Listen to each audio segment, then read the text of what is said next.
All right, all right, all right. I am here. You're all there. It's a good day. It's a good day.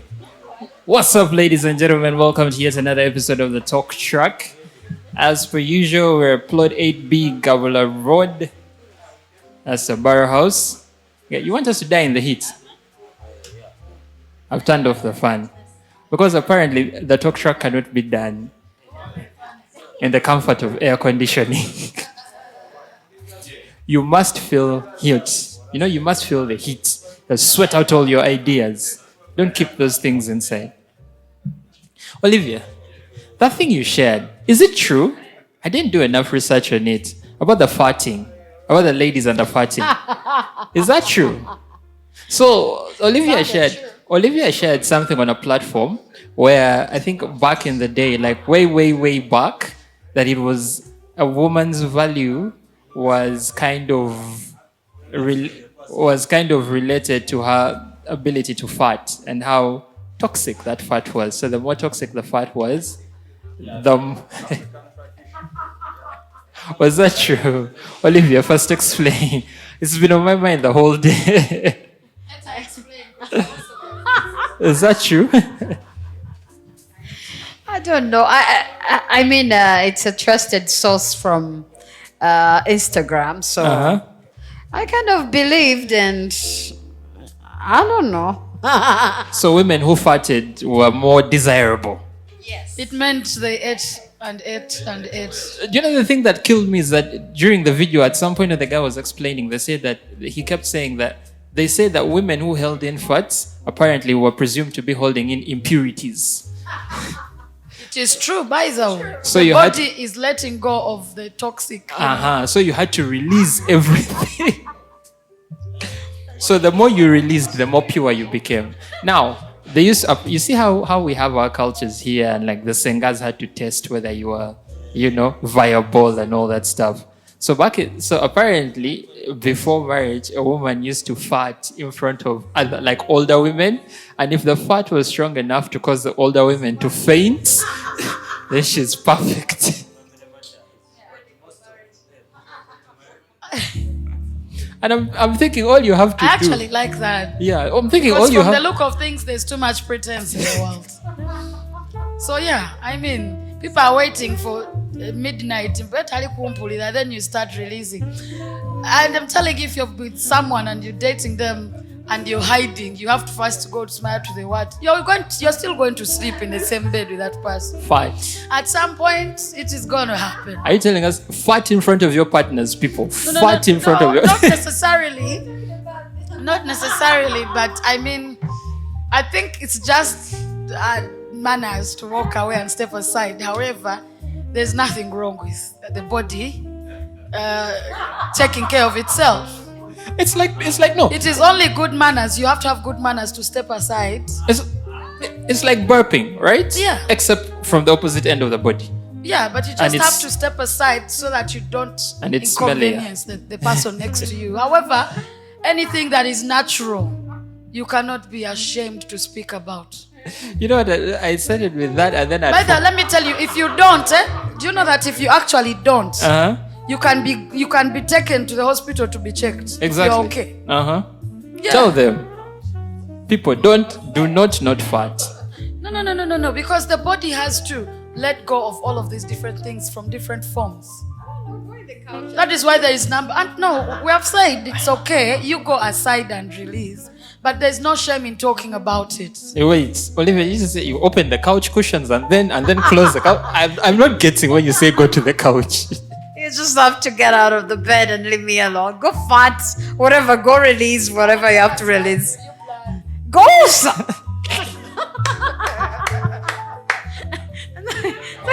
I just say, go somewhere. You have to go somewhere. You can't. Olivia is dying. All right, ladies and gentlemen. Yeah, no, it was crazy. It was crazy. Anyway, the Talk Track is an independent production of the Career Junkie.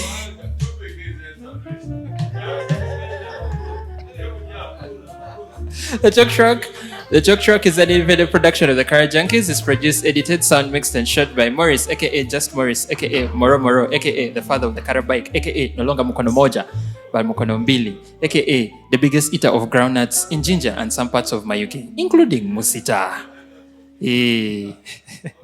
And as usual, I'm your host for the evening. My name is Roy, aka The Alchemist, aka Kamada, aka Muna, aka Mutiaba, aka Oechigege, aka I still support Manchester United. Ha! I'm having a good weekend, by the way. And Man City lost. Congratulations. Thank you very much. It was a well-earned victory. We played very good football. Oh gosh. Just like that. Okay, we don't own any of the rights to the music you're going to be hearing playing in the background. And the opinions expressed on the Talk Track are not reflective of any of the entities affiliated with the Talk Track, that is the Kara Junkies or the Bar House.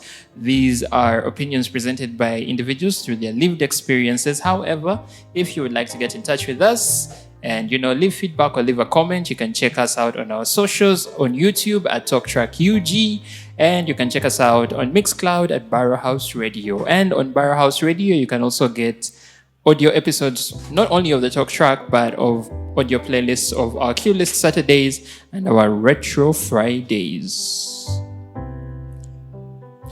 You guys are familiar with the Louvre, right? The very famous museum in France, the art museum. Yeah, the one that holds the Mona Lisa. So it was robbed. Is it a museum or an art gallery? One of the two. I think it's a combination of both. Yeah, but it was robbed. I don't know if it was late last week or early this week, but it was robbed. Right? And it was robbed. Now, the thing that kills me about this entire thing, it feels like a scene out of a movie because it happens in broad daylight. It happened at 9 a.m. in the morning. So that shows you how much the French feel about their rest. They're not going to plan a robbery in the night. For what? Let me sleep. At 9 a.m. in the morning, I will rob the Louvre. But yeah, it was robbed in, I think it was between 4 to 7 minutes. And yeah, it was between 4 to 7. Like I said, it's like from a movie. Like precious jewels were taken and stuff like that. And yeah, and it felt so easy because apparently they propelled themselves up on, I've forgotten what they call it, but those trucks that come with ladders, almost like a fire truck, propelled themselves up, broke into the Louvre, they cut through a glass window, entered, cut through the display cases, took whatever they could take, propelled themselves down, and were gone. 7 minutes. And they have never been seen. Again, they've never been seen, ever. So, generally, crazy. That's the craziest story from the week for me. It was nice though. They're going to make a movie about that. I guarantee it. I give it 2 years. They're going to someone's going to make a movie about it. But it was an interesting experience because we see these things in the things that we watch and the music that we listen and the books that we read, and you think stuff like this can never happen, and then boom, some French guys decide to rob. What if they were not French? What if they were African? Back what was theirs. Yeah, people, it's too much work for us. Give us some credit. Yeah, for us, we just walk in, punch some people, take the thing, walk out. If they catch you, they catch you. Life is about ease. So, yeah, but that was crazy. But crazy. And then, now we're going to segue into the topic. But are you familiar with the band called Nickelback? All right, so there's a song by Nickelback called "If Today Was Your Last Day." It's a very nice song. And I can't. Copyright issues. So, "If Today Was Your Last Day" is a song about Nickelback. A song by Nickelback, where the band basically talks about, what you would do if you knew that the day you were living was your last day on earth, right? And there's a line in the song that says, "Would you give out every dime you had?" And I'm like, you give out all the dime you had. But basically, that was the gist of the whole song. And basically seize the moment, live your best life in the moment. You can't predict the future, you can't control the past. So all that. But it got me thinking throughout the whole week. If today was your last day, basically that's talking about an end, right? And it got me thinking about endings. Like, how do we deal with, how do we cope, how do we make peace with endings? And that's what I wanted us to talk about today is, it's just things we know. Because the one thing that is constant in life is the inevitability of a finish, right? Things will end one way or another. Yeah? That relationship will either end in a breakup or your partner will die, right? Your experiences in high school, it's only 4 years if we're talking about like the States, but 6 years for us. So it's a very interesting period of time, but it comes to an end. Your university time will come to an end. That journey that you've been wanting to take, you take that road trip, you will still come back, right? So endings are inevitable, but it's something we don't talk about enough. I feel like it's something we don't talk about enough. Everyone is so focused on beginnings. I want a new beginning. I'm looking for a new beginning. And we're making New Year resolutions at the beginning of the year. But no one ever really sits down to think, okay, we just ended the year. How did that make me feel? How did I cope? Like, why are we more excited about starting things, which is understandable, but why don't we also give the same attention to endings, right? And as usual, I'm just going to be picking people around. Today I'm going to start with Olivia, because Olivia is fond of dodging questions. Olivia, so first question goes to you. The question is, why do you think endings make us feel so uncomfortable? Especially when we know that they're inevitable. Like, why do we feel so uncomfortable about things ending?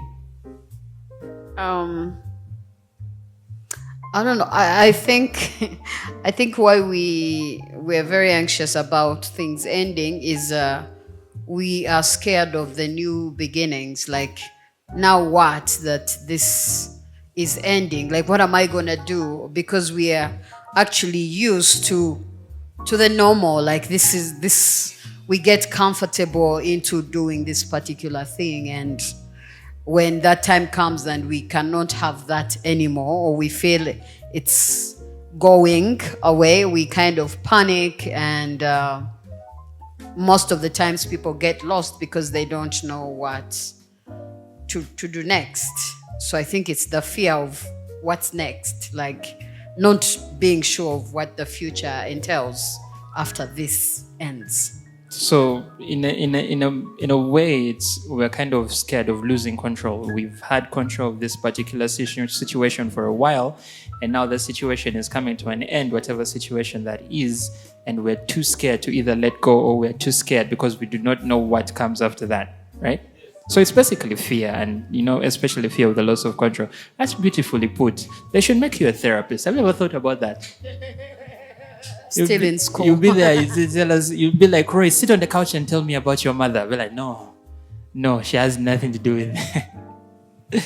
Yeah, so Jocelyn, Olivia's talked about a fear of control. I'm going to segue a little bit and talk about, a nature of an ending and how that could affect us. So do you think it is worse to have a sudden ending or like a more long and drawn out one? Because endings can come in either form, right? So which one do you feel, in your opinion, is worse? Like, that's suddenly done, or a long drawn out, like you can see it coming, but there is nothing you can do about it? The issue is it depends on what it is. Like, if you think about like maybe someone who is very sick in your life, like a lot of people think like it'd be really difficult. Like me and Olivia were watching a movie and the person had Alzheimer's, like, and where he couldn't remember the people around him. And so we were saying like that would be really difficult to watch, right? Like versus like if someone just passed away, like maybe he's very old, but he passed away in a car accident, like it was very sudden. He didn't have to suffer. People around him didn't have to suffer. So I think it depends on the situation, like in that terms. But then in other ways, like I think just relationships or different things in life that you enjoy, you obviously don't want them to come to an end suddenly. So you, of course, want them to drag out. So I don't know. Everything depends on what the situation is. Unless you have a certain one you want me to answer. No, this is from your perspective and your opinion. I'm not dictating anything here. We live in a democracy. Yeah? But that's lovely. And I like that because it's not exactly black and white, right? It's everything, especially everything that we talk about in the talk track is a lot more nuanced than people make it out to be. And the fact that Jocelyn really put it out there that it's really dependent on the situation that's ending. And sometimes we don't even have control over how they end. Like, for example, if I had cancer, I do not have control over how long that's going to take to end, right? I know in the end I'm going to die. Yeah? I just don't know how long that's going to take. So that's like a long, drawn-out end. But if, let's say I've decided I'm going to make up my mind and I'm going to walk from one end of Gabula Road to another, I can tell. It's going to take me 15 minutes to finish that walk, right? So really dependent on the end and like generally the situation that you're in. But if you as Jocelyn were to pick, which kind of ending would you prefer? A long drawn out one or like sudden, just be done with it, rip the band-aid off or something? You make it sound like a negative. Like it's going to be, rip the Band-Aid off means it has to hurt, right? So then if that's the case, then obviously most people would pick sudden, but I think I would still, even in the negative, draw it out. Yeah. All right. Rowena, how are you doing? I'm quite well. You are talking about going to sleep. You're not going to sleep. It has been a long weekend. It's been a long weekend. I can see. So Rowena, let's do something we like to do, you and me. Yeah. And let's go away from just endings specifically, and talk about culture. Yes. And upbringing. Yeah. So what role do you feel, or do you think, or do you believe culture and upbringing, especially, for us in the African context, there's a lot of things that we go through that not everyone goes through in the same way. Yeah. So what role do you feel culture or upbringing plays in how we deal with endings? I want to say the huge role, because in fact, for us to have this conversation, rarely do we have those conversations. We call it a white people thing to talk about things, right? That is true. Look at me by default turning to Jocelyn. asking her, like, right? Like, right? Yeah. So we call it a white people thing to talk about things. Yeah. We never talk about endings. We never really talk about beginnings either. We just sort of avoid. We're avoidant. Our culture is sort of avoidant in a way. We can never sit and have that conversation, right? So basically you sit with it as an individual and ponder on, life is about power and control. If you have power, you can control. So we begin to ponder, do I still have this in my grip? Or this is so good, I don't want it to end. Or sometimes you badly want something to end. But you want it to badly end because you've accepted the idea of, chances are it might play out well, it might not play out well. You sort of accept. So sometimes you're willing, you're like, you know what, I just want this to end. You're not going to go over it, over and over, because you've come to accept that no matter what, it has to. If anything, can it happen soon? That sort of thing. So, yes, I think culturally, we don't talk about things. We grew up seeing our fathers come back home and sit and watch TV and watch news and then get up and go and sleep. We never had such conversations when you are going to change a school, or if you are now going to go and live in this certain parts. These are conversations we never had. You just woke up, parking, you're all parking. You wake up, they tell you, We've never had conversations on things like this. So culture in a way plays a huge role on that, because as adults now, we find it quite strange as well to have such conversations. In fact, it's more scary to talk about it. Because then, if I talk about it, then it's on my mind, then I have to think, So we are very avoidant. And especially our generations, if I'm being honest, because that's how we were raised. That's the culture in which we are in, that there are things we don't, we believe that you don't sit and start talking about things. Yeah, we are more action, action, action. If it fails, move next. And then, however, we want to talk about the failures, but we didn't talk about the end. Yeah. What happens in that end? Yeah. We talk about the failures, we never talk about what led up to the failure. Like, man, you started your business, it crashed. So sorry, man. Yeah. But never, what led to that? Like, yeah, like what happened? Did you not balance the books properly? It's more for us in our culture, it's more of, it's done. Or let's move on. Or it's going to happen and there is nothing I can do about it. Like we're going to move from Jinja to Kampala, whether you want it or not. But you notice that is something we do so a lot. Whether you want it or not, it's going to happen. It is what it is. You know? Those things. Olivia, how are you? I'm coming back to you. I'm good. You're good. They told me that your new name now is Chikuba Mutwe. You beat things on the head. You got Nacho, Ga, Chikuba Mutwe. That is Mr. Live that said that. Now who is Mr. Live? Hey, producer. Producer, have you heard that one? Producer Ajigan. Olivia, we've been talking about, we've had endings dependent on perspective. We've heard about Rowena telling us, what our culture has and how our culture affects how we deal, with endings. But let's switch it up a little bit. Let's bring in a little bit of aspect of beginnings, right? We're talking about the endings, but you can't talk about an end without a beginning. Do you think or do you feel like we have gotten to a point where we have downplayed endings so much, right? Like they're just one of those things that it's going to happen whether we want it or not. But can endings be more impactful in our lives than beginnings sometimes are? And if so, how or why?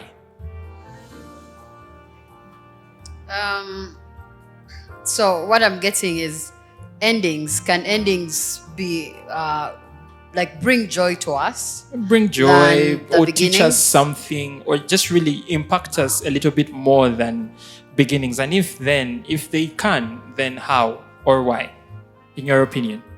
In my opinion, I think endings really often, from my experience, have brought a lot of good things in my life. Yet, and if I reflect back to the time when that ending approached, faced me face on, the fear that I had, the confusion, like I said earlier. But right now, if I look back, I'm able to see the good things. There's so many good things that have come from the different endings that I've had in my life.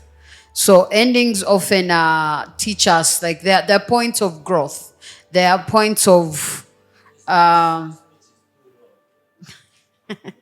help us to move from the comfort zones. They challenge us to get out of our comfort zones, to try new things, to kind of understand think on how we've been doing things, and then see how we can do better. So, so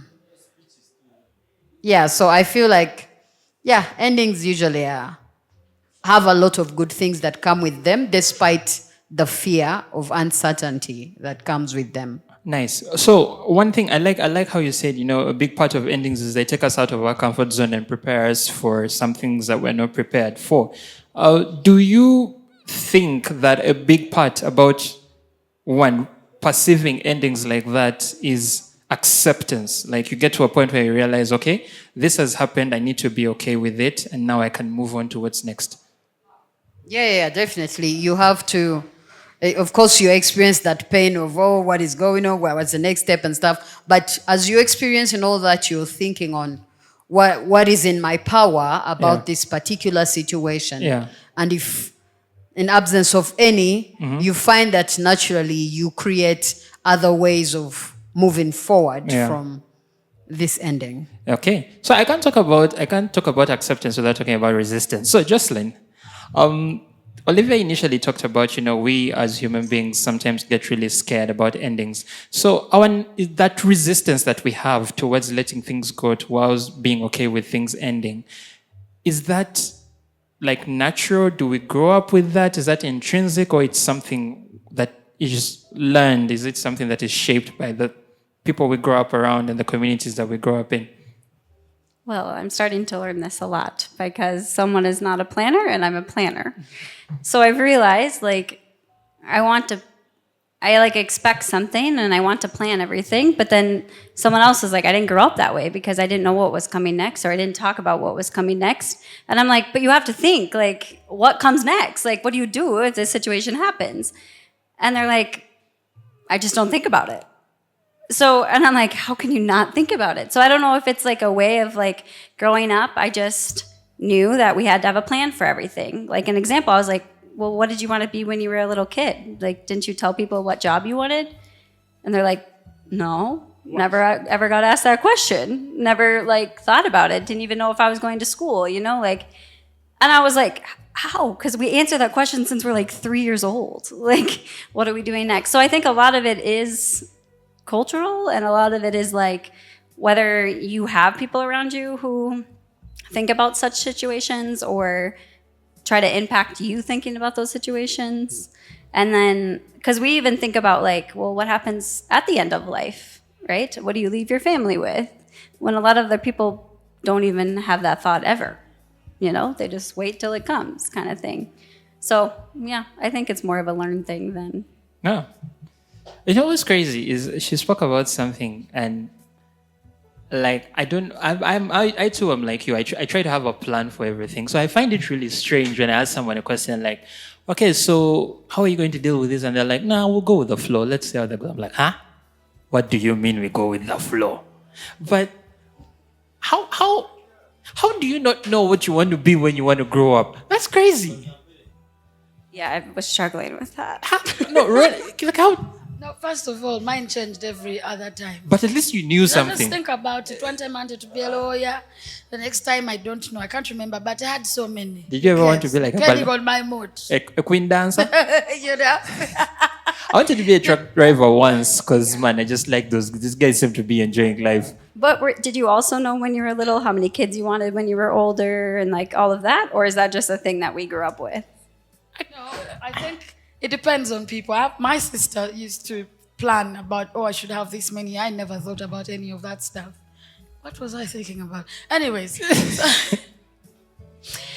In the end, I think if you think about it, I would love to think I am a 50-50. I surprise myself sometimes. I'm very spontaneous. Sometimes I'm those people like I'm seated there and I'm like, if this work like this and like that, and then I get up, I'm like, hey, we're doing this. Actually, now let me even keep you there. Yeah. Let me even keep you there now, because Jocelyn has given us her perspective as a planner, right? Yeah. And it's very interesting to hear from someone like that, because for them, they know, okay, even if they cannot predict, at least they will try to have an understanding, an intuition of, okay, in 4 months, this might be like this. So how are we going to deal with that when that comes, right? You're more of a 50-50 person. Yeah. So my question to you is, about our endings, how do endings teach us, how to, one, be in the moment, seize the moment, but also be okay with the direction that life is taking us without really trying to control everything? Exactly, because for me, I know I will plan. Yes? But what if it doesn't go to plan? Okay, or maybe I will plan, and then tomorrow some idea pops in my head. Boop. I swear to the heavens I'm going to do it. So I think even knowing that sometimes you might not control what the ending will be like, or how soon, or if there's an ending anytime anyway. So I feel like for me, it's the point of, is this something I can control? Is it out of my hands? Like, I usually let those be because I I can't control it, you know? It's out of my hands. I can't do much about it. I'm not going to stay there and think about it because, hey, it's out of my hands. So for me, I think the endings are more depending on the situation, yeah? But like sometimes you're like, well, if it is out of my hands, I can even know it a year early that it is out of my hands. And then I just wait for it to happen. You just decode. Yeah. Yeah. Some people will say, I'm not going to wait for it to happen like that. For me, I'm one of those people who say, it's out of my control. I wait for the time it reaches to end. So I think it depends because the ending is something we can't control. Like we said, everything has an end. Even the day ends and we start a new one. That one also ends. While the day is ending, the new one is coming. So I think I know it's fear, but sometimes you let go because it is bound to happen. And you know, that's not it. Even the end is not the end. Yeah. You get? So as the end is ending, there's something new starting. Yeah. So that's usually I tell myself, even the end is not the end. Yeah. My favorite movie is the best exotic marigold hotel. I don't know if you guys have watched that movie, but if you haven't, you should. Yeah, the best exotic marigold hotel, which again was a movie about dealing with the end, and it was about like the end of life. So the whole premise of the movie is, the whole premise of the movie is there is this let's say late stage livers. Everything is so politically correct these days. Old people, right? Older people. We're talking much, much older. 80s, 70s, 60s going into like their 80s and 90s, right? And these people were facing the end of their lives as they knew it, right? But in the moment, we're also searching for new beginnings, right? One of them was going back. So they all moved to a hotel in India because they wanted to have a good time there. But all of them moved there for specific reasons. Why? Because all of them in some way, shape or form were confronting the ends of their lives. And they were trying to make peace with some of the things they had done in life, but some of them were chasing some of the things that they had not done. Like, for example, one of the characters in the first movie, there are two movies. One of the characters in the first movie was going back to look for an old lover because that is something he never pursued and he was trying to fix that. But it just shows you that, like what you say, sometimes the end is not the end. It's maybe an open door to a new beginning. That movie showed me that more than anything. But there was a quote from the movie that I also liked. The proprietor of the hotel, who was played by Dev Patel, often told these guys that everything will be okay in the end. And if it's not okay, then it's not yet the end. So it's a good movie that I think everyone should get time and watch. It teaches a lot. It's also very hilarious. Honestly, because Dev Patel was trying to speak in an Indian accent. Everything about that movie was funny. But another thing that also made me think about today's topic, you know, dealing with endings, and it was on my lips here now. It has gone. No, it's because I talked about the movie. But anyway, that aside, endings being new beginnings and closed doors. Olivia, I'm coming back to you. Yeah. Nachoga. I actually had caught the mic because I wanted to share about like a question of what the endings go ahead. That's taught lovely. us. Yeah. I have ever been asked that question, and I was given an experiment of you have one day to live, like you're facing the actual end. And what are some of the things that you would do? Like, you know. So I also surprised myself when I thought of the things that I wanted to do in those few hours, the 24 hours that I had remaining in life. So what that taught me, that whole experience, was the endings teach us to not take things for granted, like to live every single day like it is our last. And also to, mostly for me, it was appreciating the people in our lives and showing them like what they mean to us. Like, because most of it was, I want to talk to this person, like I want to have time with this person. Like it's the things that we pay zero attention to. Yeah. But they actually mean a lot to us. Yeah. What we think of during the ending. So it's just as the endings teach us to live like it's our Good. last. Good. Now, this is open, and you guys can share the mic for this question as much as you want. But I like that you've spoken about endings and endings teaching us how to value a lot in our lives. So my question to you is, okay, to the group, if there were no endings, yeah? Like for example, if you could live life for as long as you wanted, and you could be in this relationship for as long as you wanted, and you could be in this job for as long as you wanted, and do everything for as long as do you think we would experience life the way we do, with so much joy and so much, It would be boring. It would be boring, even in a book or a movie, you want the suspension, you want the turns and twists, and oh my God, I didn't see that coming. When you flip the page, you're like, oh my goodness, like how did you, basically, you need to have the turns and suspension and excitement for the next chapter in life, because I will stay up thinking, now this ending, how is it going to end? So I want to know how the ending will end. But then, if I know, then what's the point? You see? I also wanted to say something that I know we quite often say that the things we don't value. I want to sort of, get into that a little bit. I think most of the times, like we say, you value your people. You love them, you care for them, blah, blah, blah, even your job or anything. But because you have it, it doesn't mean you're not valuing it. But because I know every morning I'll wake up, Olivia, how are you? She's here. Oh, how are you?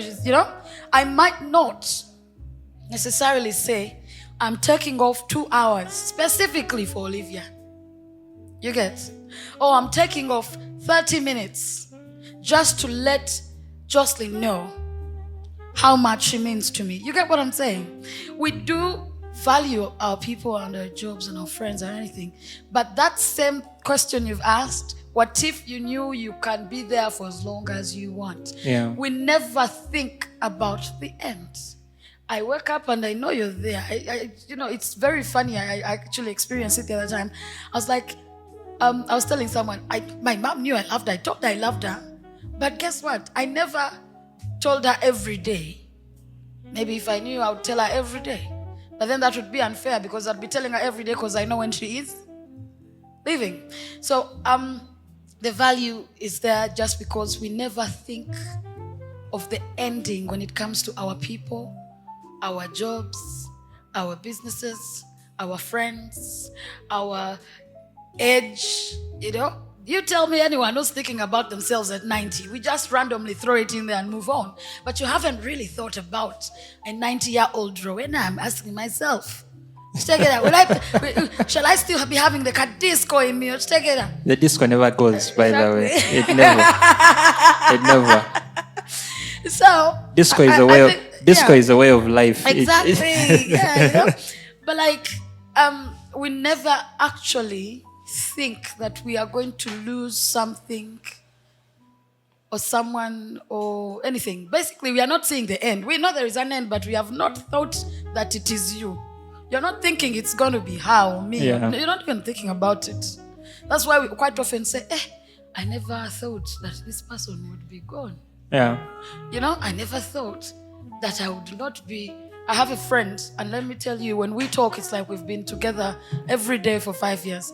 But at some point I said, I never thought I would a whole year, 2, 3, 4, 5 years without talking to so and so. And you never had any breakup as friends. Nothing came in. Yeah. It's just life. I continued my life in Ginger. They went to Kampala. They even went to Kobawea. They came back. Our priorities changed. That friendship just sort of. But when we meet ourselves, we are happy to see each other. But it's not the same thing. It ended. You get? So we never think about it actually. Even now we are talking about it, we haven't really thought of it. So usually the end is much more felt when you can feel it. You can feel that something is changing. And sometimes end is not necessarily a chapter in that moment. Sometimes change is, if I used to talk to you, Roy, every day, and somehow I got busy.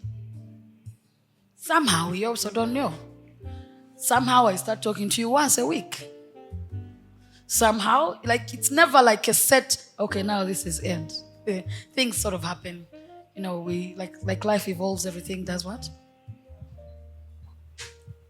Yeah. So I think endings are necessary. Like I can't imagine a life with no endings make us feel like comfortable with where we are. So we don't grow, we don't learn, we don't challenge ourselves. It's just it's really boring in its own way. However much I can say endings are also like terrible. Like I wish we could, in some situations, like there is some people you lose in your life and you're like, it's okay. Damn, that's yeah. And then others, you go. And then there is a person you lose in your life, and you're like, and that was fucked up. Exactly. Yeah. Like, how was I sitting for this? Like, I was doing this and I was comfortable with this. Like, I was willing to do this even for the next 10 years. Yeah. If this ending didn't come. Yeah. And then there is people that you lose at certain points and you're like, fuck, like I want this one person back in my life because they were like this. And then you start to value the person and you realize different things, but you can't like turn back. You still have to learn from that experience and move on with a better mindset that you don't face the same situation. So endings, either way, they are very necessary for us because we grow from them every single time. Now, what I liked about this discussion is we've been looking at endings so much externally. Now, the thing that was on my lips and had gone but has now come back. You've heard of the phrase "end of an era," right? And I've been experiencing it a lot of late. I've been reading about celebrities who a lot of people like to call has-beens, right? So this person was big back in the day, and now they're just boof. Like, I don't want to say they're not relevant because the fact that you still talk about someone means in some way, shape, or form they're still relevant. But they're not the kind of people in the sense of how everyone looks at them that they were before, right? And I think all of us in our lives have experienced that. Like, how do we deal with an ending that is related directly to us? Like, oh, there's this phase of my life and most times we don't even know it has ended, right? I used to be famous, now I'm not. Oh, I used to be happy, now I used to be very hardworking, now I used to be this. Like I think we've all been there. Like, I used to be this, how come I'm not that anymore? How do we deal, how do we cope intrinsically with our own endings? Because a lot of the endings we've been speaking about are external. My job, my relationship, the people I'm with. But what about us? Like, I used to be happy. I'm not happy anymore. How do I deal with that? I used to be energetic, and now I'm coming to that point in my life where I can't run the way I used to run, or dance the way I used to dance, and not things like that. So how do we deal with those intrinsic endings that we normally face as people, and how do we make peace with that and be happy about that? I think that is majorly about acceptance. Yeah. If I can no longer do the things I used to do, you get, and that's why when we fail to accept, then we are not mentally set for it. Then we keep going back to, oh, in my day, oh my God, oh, you should have seen me, and then half the time you fail to look at yourself in the present. You fail to live, you become very distant from your present self.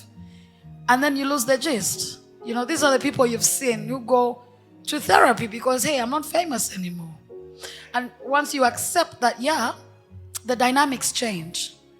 When you were famous amongst your peers, that's the sort of thing that they liked. You were fitting the specifics that were wanted in that time and in that era. Now, 10 years later on, okay, just like you and all your peers who made you the famous person that you are, can no longer do certain things. The trend has changed. So you're having the people who are capable of keeping the famous looking at your specifics, and they don't suit their version of who should be famous. You get the dynamics change. The way you dress and look is different from today's dress and look. Even if you tried, it would not suit you. So I think it's acceptance that dynamics change.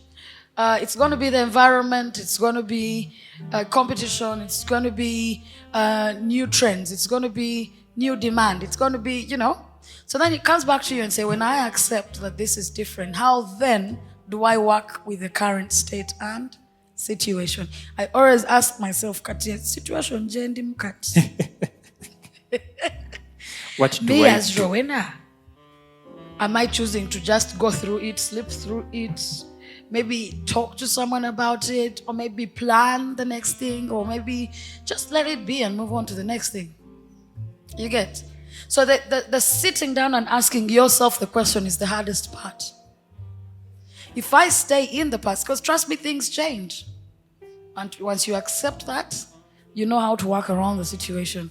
Because if I stick to but I used to, that means in the current state, everything will not look bright. Yeah.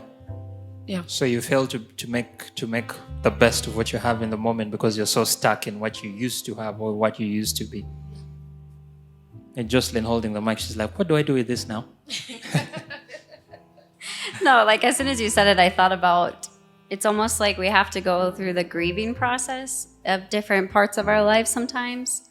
And I had to look up exact steps so I can read them to you because I couldn't remember all of them. But when I was looking them up, it says like we first kind of deny, then we get angry, then we bargain, then we get depressed and acceptance. So like when you were saying the acceptance part, I was like, yeah, that's the last step. Like we do have to accept it. But I think a lot of times we have to go through those other like steps to get to that acceptance.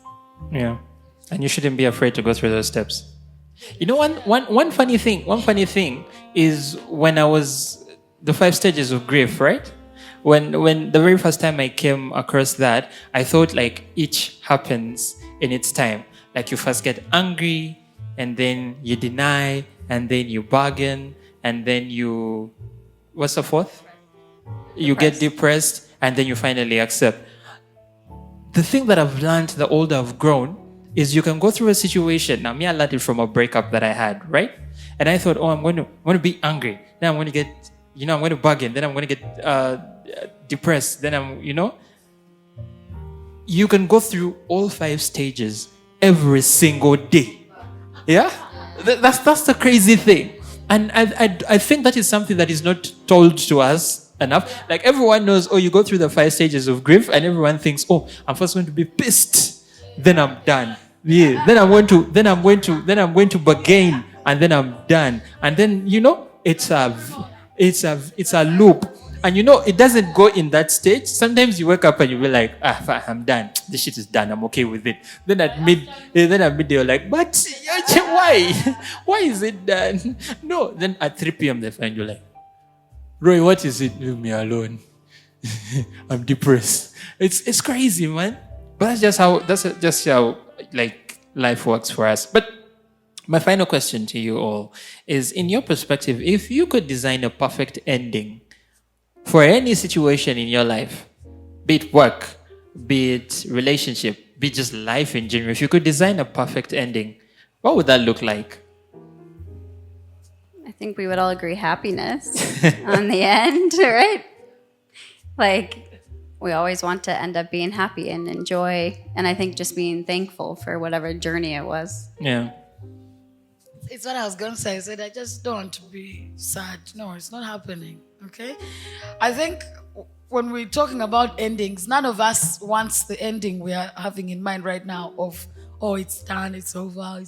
We don't want that kind of ending. Yeah. We sort of want the fairy tale kind of everything in the end works out type of ending, And they lived happily ever after. And happily ever after, which is a hoax. But Because, you're happily ever after today and tomorrow you're sad ever after and then you go back. But- So I think, honestly, I don't think I could design a perfect ending because even that ending, when the time comes, I would be like, But the has perfect come. ending has come, and now I don't want the perfect ending. exactly, and I think that's where we get very agitated and very stressed out 1 minute, and then we are seeking for how to feel better about ourselves.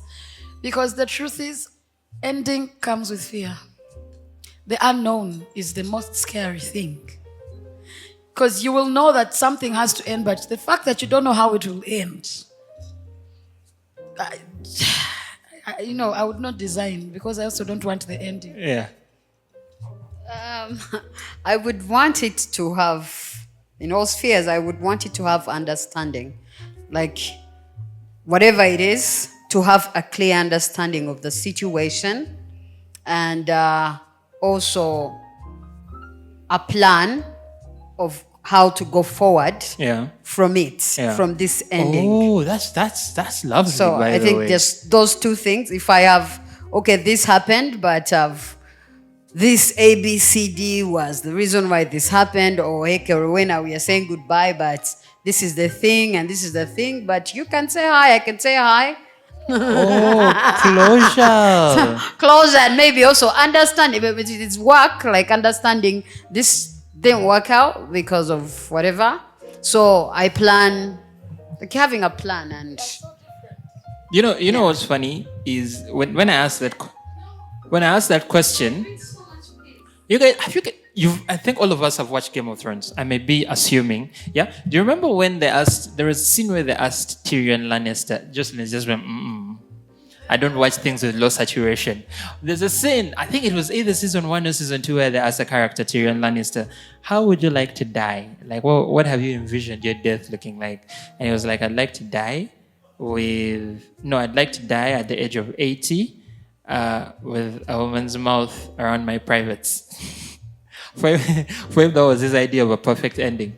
So, but I also do realize, like, as I've asked you guys these questions and as we've had these conversations, I don't think we ever realize that endings and beginnings are so familiar. Endings and beginnings are so familiar. And someone's going to tell me, but Roy, how? A beginning is a beginning and an ending is an ending. When you're starting something, do you ever know how it goes? Exactly. When you're ending something, do you ever know what the plan? Like, both are scary in their own way. Like, I'm stepping into something new and I don't know how the thing is going to play out, right? Like an ending, like I know this is coming to an end, but what comes after? So in both, in some way, shape or form, you're stepping into something new. Just one is at the start of something and one is at the tail end of something, right? Rowena, yes, Rowena. I was saying we are different indeed. While Olivia is talking about closure, in my mind, I'm like, oh God, it's gone, we're done. Move on. Next, I cannot be there seeking closure for what? It has happened. Closure. But I think my sense of closure is saying, Chiwede. Yeah. That is my closure. It has closed. It is Yeah. over. Yeah. Because what am I closing? It has already closed. So that's why I'm saying we are different. Because I don't want to go back to to relieve the anxiety and you get, huh? We just want to be done I am with those it. people. Can we get done with it? Yeah, of course. Because see, talking about it is going to take me back to, oh God. So I rather it is closed. It has closed. Okay, let's move on. Yes, because then we shall keep trying to close. Yeah. Yeah. until Rowena will meet someone that actually means a lot to her. She has. And I'm she sure. will need it. Because if that person meant something to you, well, a very good friend or what, like you're going to need that to... Before the end, I need to know.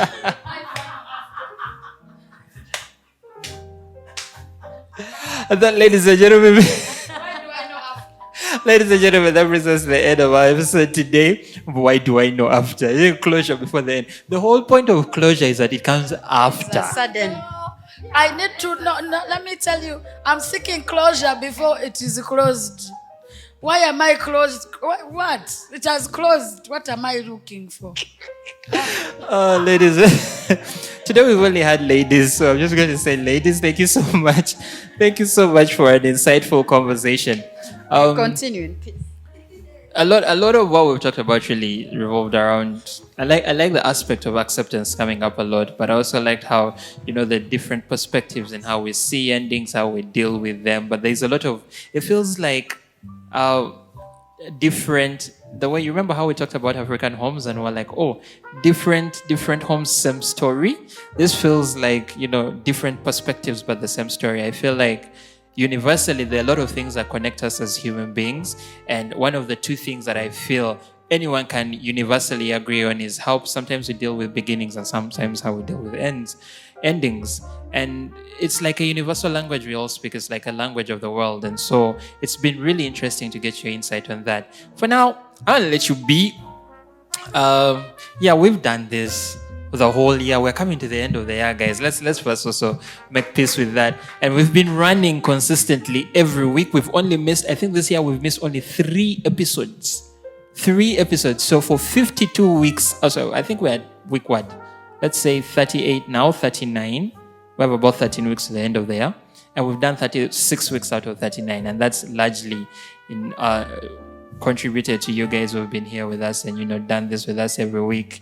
And so I'm really grateful, and I hope we continue to do this until we die, if there is an ending, really. But ladies and gentlemen, that brings us to the end of our episode for today. And it had to end, and we saw it coming, but I'm still sad, and now I can't get closure. Ladies and gentlemen, brings us to the end of our episode. Thank you so much for being here with us tonight. We'll see you all next Sunday. Have a lovely rest of your week. Plot 8B Gabula Road. Shout out to you guys, and peace out. Producer is telling me be done. Thank you.